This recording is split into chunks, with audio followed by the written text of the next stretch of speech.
The Guns of Avalon by Roger Zelazny, Chapter 2.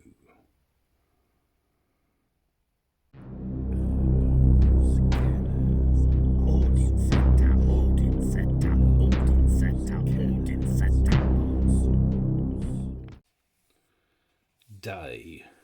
More aches, more pains. Someone had left me a new cloak, a brown one, which I decided was a good thing, especially if I put on more weight and Ganelon recalled my colours.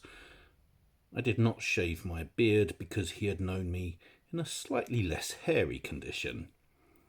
I took pains to disguise my voice whenever he was about. I hid Grey Swandeer beneath my bed. For all of the following week I drove myself ruthlessly. I worked and sweated and strove until the aches subsided and my muscles grew firm once more. I think I put on 15 pounds that week. Slowly, very slowly, I began feeling like my old self. The country was called Lorraine, and so was she. If I happened to be in the mood to hand you a line, I would tell you we met in a meadow behind the castle, she gathering flowers and me walking there for exercise and fresh air. Crap. I guess a polite term would be a camp follower. I met her at the end of a hard day's work, spent mainly with the sabre and the mace. She was standing off on the sidelines waiting for her date when I first caught sight of her. She smiled and I smiled back, nodded, winked, and passed her by. The next day I saw her again and I said, "Hello," as I passed her. That's all. Well, I kept running into her. By the end of my second week, when my aches were gone and I was over 180 pounds and feeling that way again, I arranged to be with her one evening. By then, I was aware of her status and it was fine so far as I was concerned. But we did not do the usual thing that night. No. Instead, we talked, and then something else happened. Her hair was rust-coloured with a few strands of grey in it. I guessed she was under 30, though. Eyes very blue, slightly pointed chin, clean, even teeth inside a mouth that smiled at me a lot. Her voice was somewhat nasal, her hair was too long, her makeup laid on too heavily over too much tiredness, her complexion too freckled, her choice in clothing too bright and tight. But I liked her. I did not think I'd actually feel that way when I asked her out that night because, as I said, liking her was not what I had in mind. There was no place to go but my chamber, so we had gone there. I had become a captain, and I took advantage of my rank by having dinner brought to us, and an extra bottle of wine. "The men are afraid of you," she said. "They say you never grow tired." "I do," I said, "believe me." "Of course," she said, shaking her too long locks and smiling. "Don't we all?" "I dare say," I replied. "How old are you?" "How old are you?" A gentleman would not ask that question. Neither would a lady. "When you first came here, they thought you were over 50. And now they have no idea. 45, 40? "No," I said. "I didn't think so. But your beard fooled everyone." Beards often do that. "You look bigger every day, bigger." "Thanks, I feel better than I did when I arrived." "Sir Corey of Cabra," she said. Where's Cabra? What's Cabra? Will you take me there with you if I ask you nicely? I'd tell you so, I said, but I'd be lying. I know, but it would be nice to hear. Okay, I'll take you there with me. It's a lousy place. Are you really as good as the men say? I'm afraid not. Are you? Not really. Do you want to go to bed now? No, I'd rather talk. Have a glass of wine. Thank you. Your health. Yours. Why is it you are such a good swordsman? Aptitude and good teachers.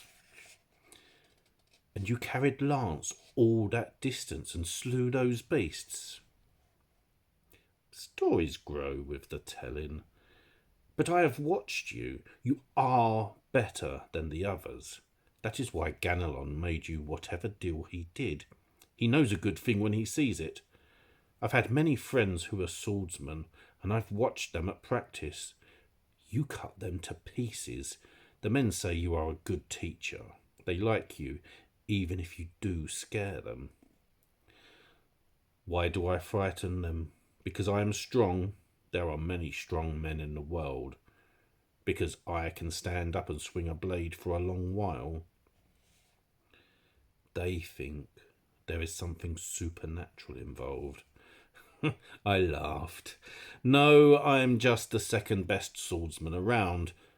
Pardon me, maybe the third, but I try harder. Who's better? Eric of Amber, possibly. Who is he? A supernatural creature. He's the best? No. Who is? Benedict of Amber. Is he one too? If he is still alive, he is. Strange. That's what you are, she said. And why, tell me, are you a supernatural creature? Let's have another glass of wine. It'll go to my head. Good. I poured then. We are all going to die, she said. Eventually. I mean here, soon, fighting this thing. Why do you say that? It's too strong. Then why stick around? I've no place else to go. That's why I asked you about Cabra. And why you came here tonight? No, I came to see what you were like. I am an athlete who is breaking training. Were you born around here? Yes, in the wood. Why'd you pick up with these guys?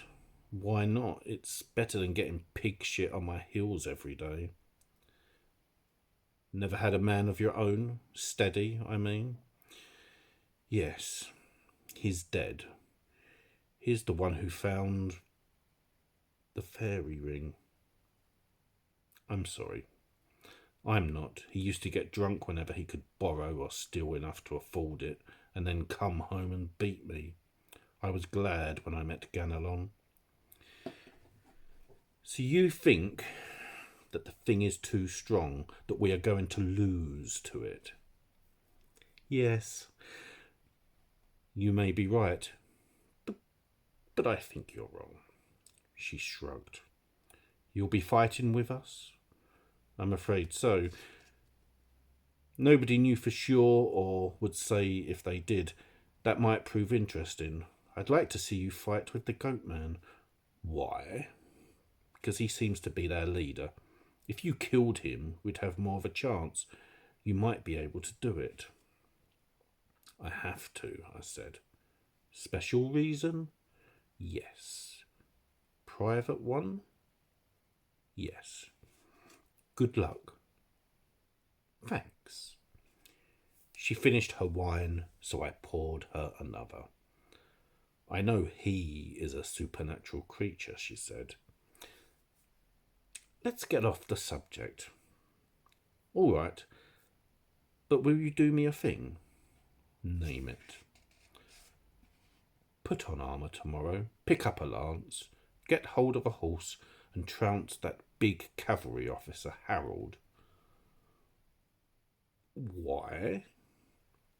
He beat me last week, just like Jarl used to. Can you do it? Yes. Will you? Why not? Consider him trounced. She came over and leaned against me. I love you, she said. Crap. All right, how about I like you? Good enough. Then a chill and numbing wind blew along my spine. I stiffened and resisted what was to come by blanking my mind completely. Someone was looking at me. It was someone of the House of Amber, doubtless, and he was using my trump or something very like it. There was no mistaking a sensation. If it was Eric, then he had more guts than I gave him credit for, since I had almost napalmed his brain the last time we had been in contact. It could not be random unless he was out of prison, which I doubted. If it was Julian or Kane, they could go to hell. Blaze was probably dead. Possibly Benedict too. That left Gerard, Brand, and our sisters. Of these, only Gerard might mean me well, so I resisted discovery successfully. It took me perhaps 5 minutes, and when it was finished I was shaking and sweating, and Lorraine was staring at me strangely. What happened? She asked. You aren't drunk yet, and neither am I. Just a spell I sometimes get, I said. It's a disease I picked up in the islands. I saw a face, she said. Perhaps it was on the floor. Maybe it was in my head. It was an old man. The colour of his garment was green, and he looked a lot like you, except that his beard was grey. I slapped her then. You're lying. You couldn't have. I'm just telling you what I saw. Don't hit me. I don't know what it meant. Who was he? I think it was my father. God, it's strange. What happened? She repeated. A spell. I sometimes get them and people think they see my father on the castle wall or floor. Don't worry about it. It's not contagious. Crap, she said. You're lying to me. I know. But please forget the whole thing. Why should I? Because you like me, I told her, remember? And because I'm going to trounce Harold for you tomorrow. That's true, she said, and I started shaking again, and she fetched a blanket from the bed and put it about my shoulders. She handed me my wine and I drank it. She sat beside me and rested her head on my shoulder, so I put my arm about her. A devil wind began to scream, and I heard the rapid rattle of the rainfall that came with it. For a second, it seemed that something beat against the shutters. Lorraine whimpered slightly. I do not like what is happening tonight, she said. Neither do I. Go bar the door. It's only bolted right now. As she did this, I moved our seat so that it faced my single window. I fetched Grey Swandeer out from beneath the bed and unsheathed it. Then I extinguished every light in the room save for a single candle on the table to my right. I reseated myself, my blade across my knees. What are we doing? Lorraine asked as she came and sat down at my left. Waiting, I said. For what? I am not positive. But this is certainly the night for it. She shuddered and drew near. You know, perhaps you had better leave, I said. I know, she said, but I'm afraid to go out. You'll be able to protect me if I stay here, won't you? I shook my head. I don't even know if I'll be able to protect myself. She touched Grey Swandeer. What a beautiful blade. I've never seen one like it. There isn't another, I said, and each time I shifted a little, the light fell differently upon it, so that one moment it seemed filmed over with unhuman blood of an orange tint, and the next it lay there cold and white as snow or a woman's breast, quivering in my hand each time a little chill took me. I wondered how it was that Lorraine had seen something I had not during the attempted contact. She could not simply have imagined anything that close to home. "There is something strange about you," I said. She was silent for 4 or 5 flickerings of the candle, then said, "I've a touch of the second sight. My mother had more of it. People say my grandmother was a sorceress. I don't know any of that business, though. Well, not much of it. I haven't done it for years. I always wind up losing more than I gain." Then she was silent again, and I asked her, "What do you mean?" "I used a spell to get my first man," she said, "and look what he turned out to be. If I hadn't, I'd have been a lot better off. I wanted a pretty daughter, and I made that happen." She stopped abruptly, and I realised she was crying. "What's the matter? I don't understand." "I thought you knew," she said. "No, I'm afraid not. She was the little girl in the fairy circle. I thought you knew." "I'm sorry. I wish I didn't have the touch. I never use it anymore, but it won't leave me alone. It still brings me dreams and signs, and they are never over things I can do anything about.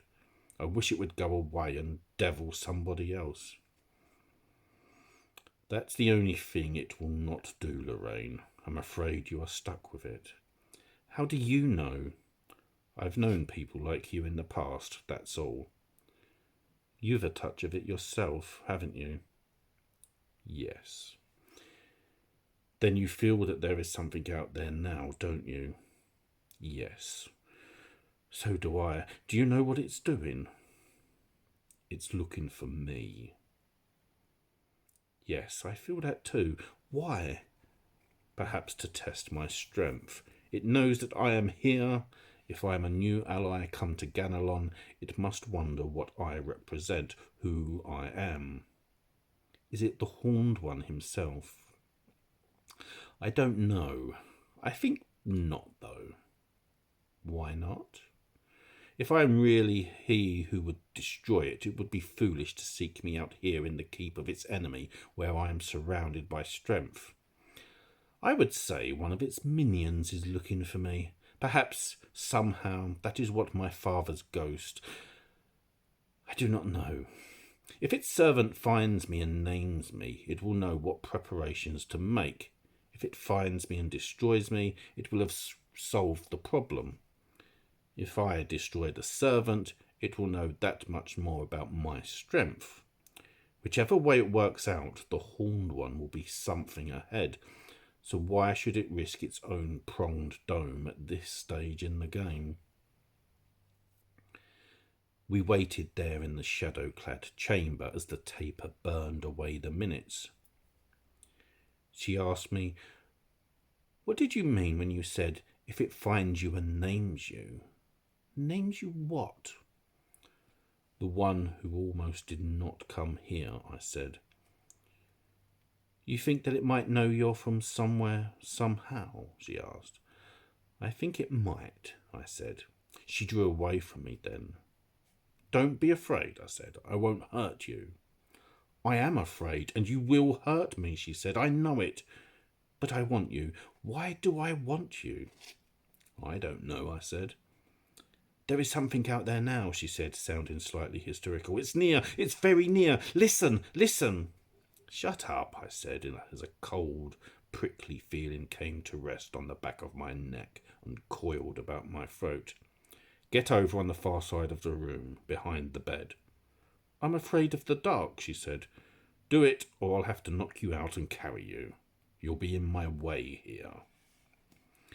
I could hear a heavy flapping above the storm, and there came a scratching on the stone of the wall as she moved to obey me.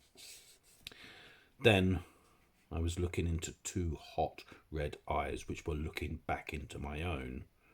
I dropped mine quickly. The thing stood there on the ledge outside the window and regarded me. It was well over 6 feet in height, with great branches of antlers growing out of its forehead. Nude, its flesh was of uniform ash grey in colour. It appeared to be sexless, and it had a grey, leathery wings extending far out behind it and joining with the night. It held a short, heavy sword of dark metal in its right hand, and there were runes carved all along the blade. With its left hand it clutched at the lattice. "Enter at your peril," I said loudly, and I raised the point of grey swandeer to indicate its breast. It chuckled. It just stood there and chuckled and giggled at me. It tried to meet my eyes once more, but I would not let it. If it looked into my eyes for long, it would know me as the hellcat had known me. When it spoke, it sounded like a bassoon blowing words. "You are not the one," it said, "for you are smaller and older. Yet that blade, it could be his. Who are you?"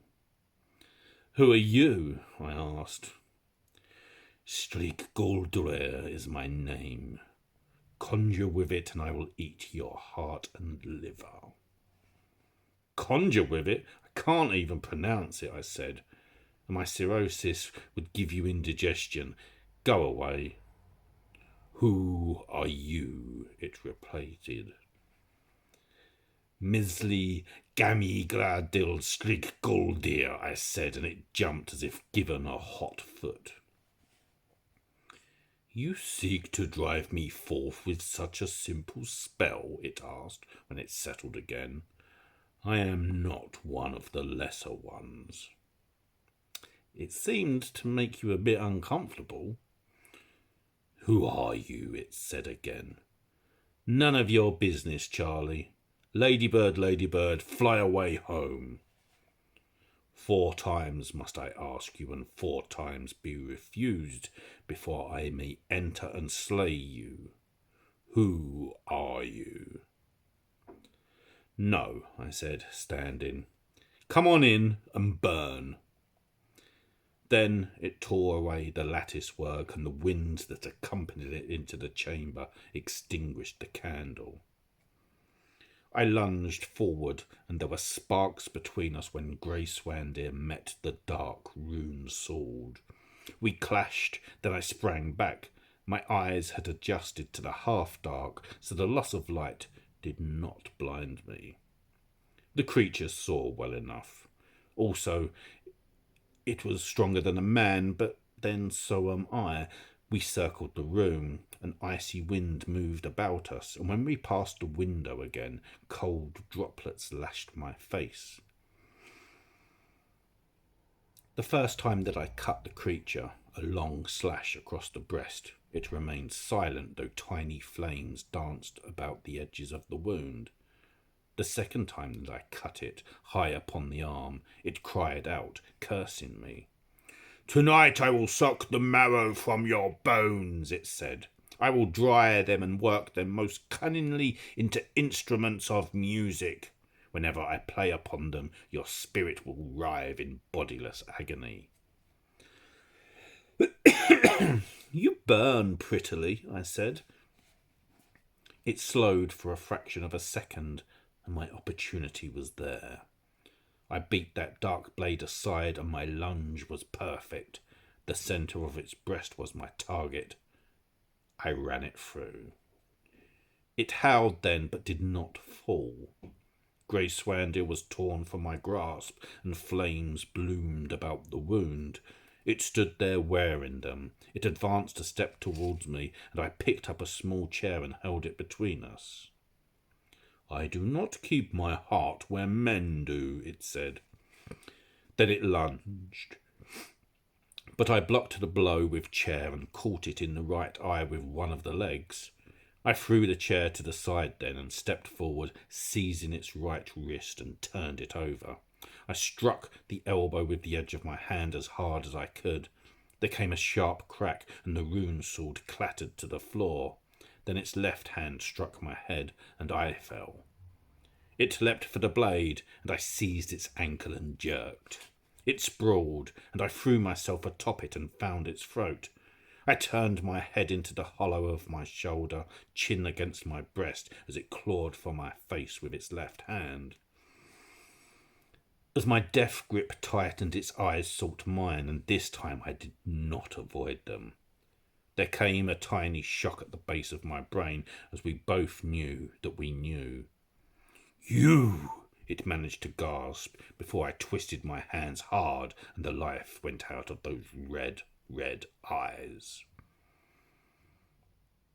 I stood, put my foot upon its carcass, and withdrew Grace Swandeer. The thing burst into flames when my blade came free, and kept burning until there was nothing but a charred spot upon the floor. Then Lorraine came over, and I put my arm about her, and she asked me to take her back to her quarters and to bed. So I did, but we didn't do anything but lie there together until she had cried herself to sleep. That is how I met Lorraine.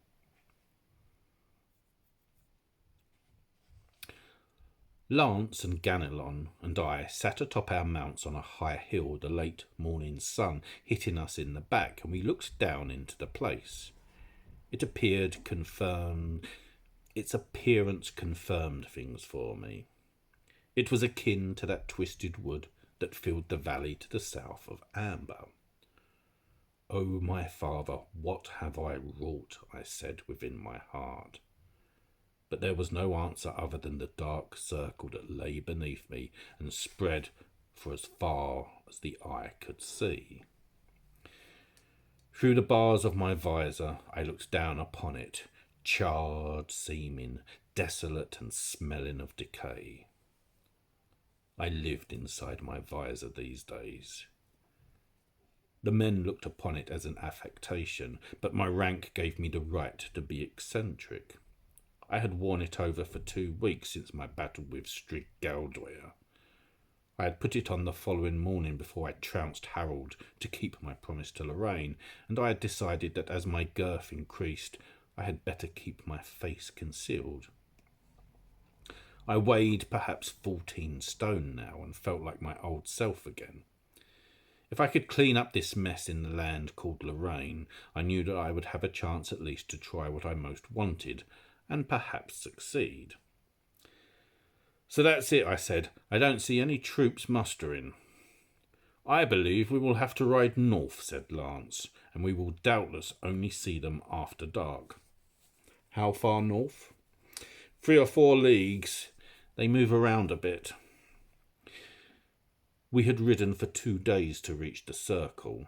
We had met a patrol earlier that morning and learned that the troops inside the thing continued to muster every night.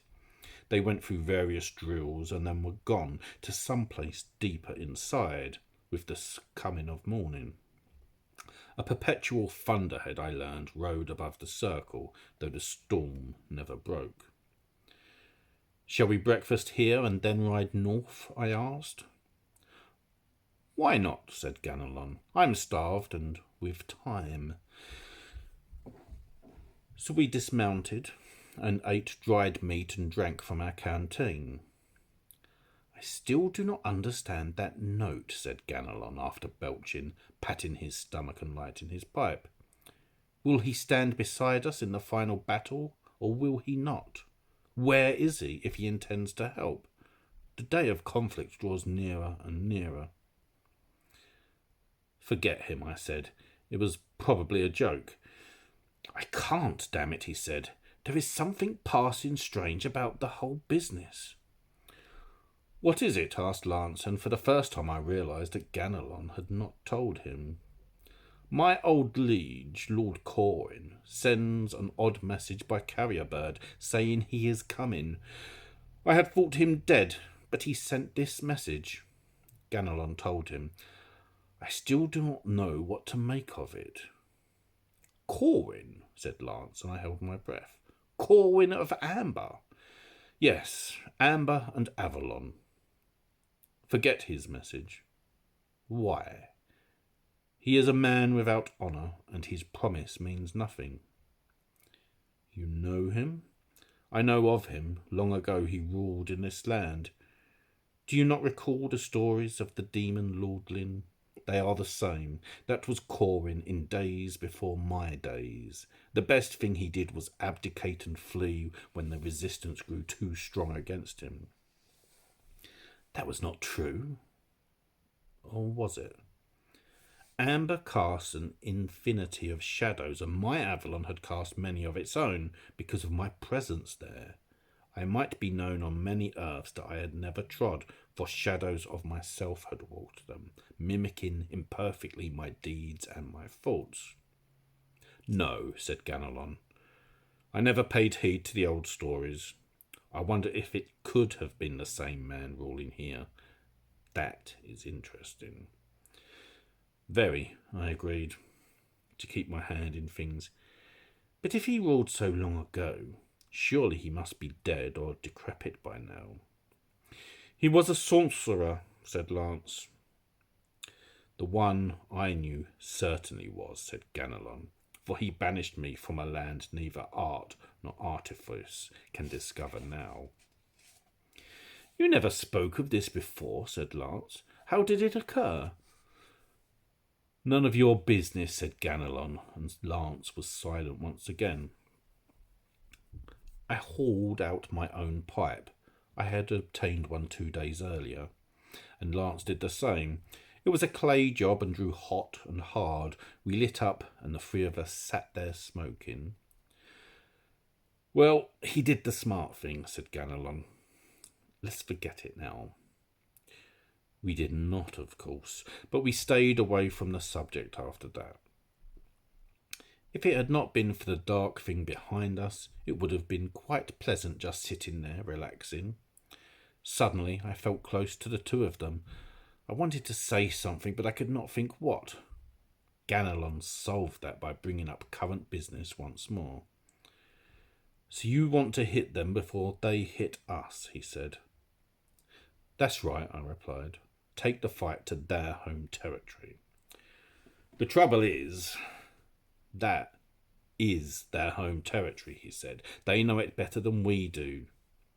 And who knows what powers they might be able to call on there. Kill the horned one, and they will crumble, I said. Perhaps, perhaps not. Maybe you could do it, said Ganelon. Unless I got lucky, though. I don't know whether I could. He's too mean to die easily. While I think I'm still as good a man as I was some years ago, I may be fooling myself. Perhaps I've grown soft. I never wanted this damn stay-at-home job. I know, I said. I know, said Lance.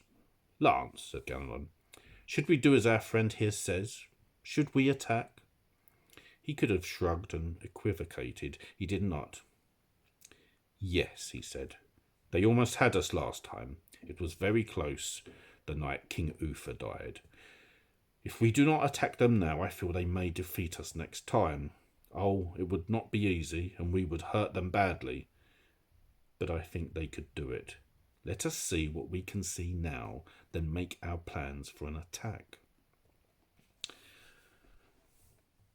All right, said Ganelon. I am sick of waiting too.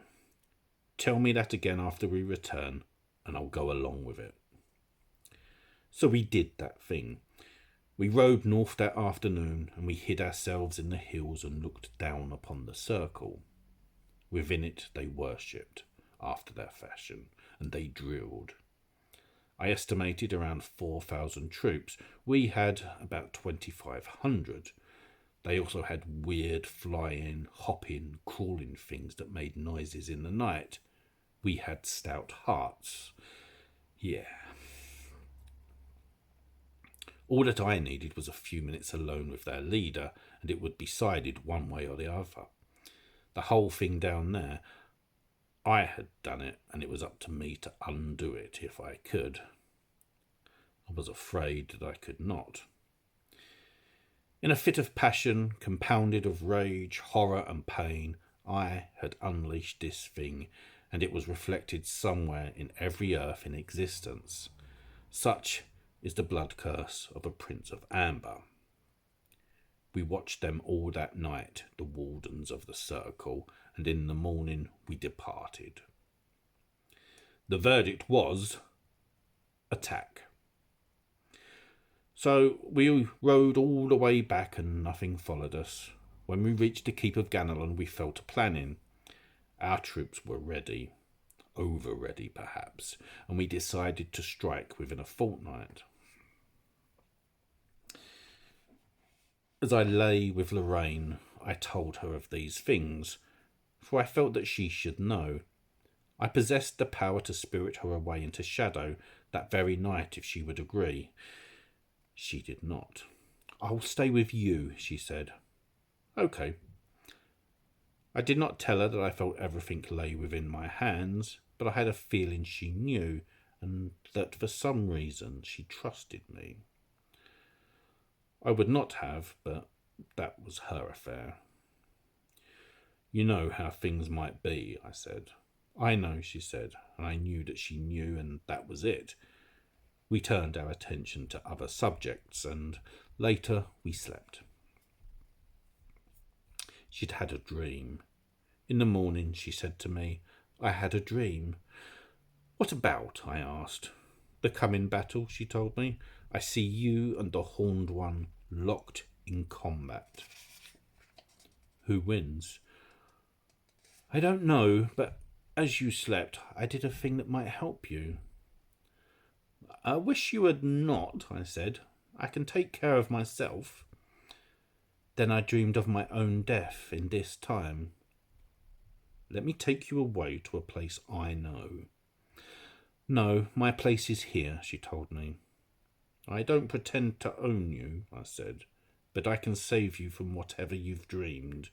That much lies within my power, believe me." "I do believe you, but I will not go." "You're a damned fool." "Let me stay." "As you wish. Listen, I'll even send you to Cabra." "No." "You're a damned fool." "I know. I love you. And a stupid one. The word is like, remember." "You'll do it," she said. "Go to hell," I said. Then she wept softly until I comforted her once again. That was Lorraine.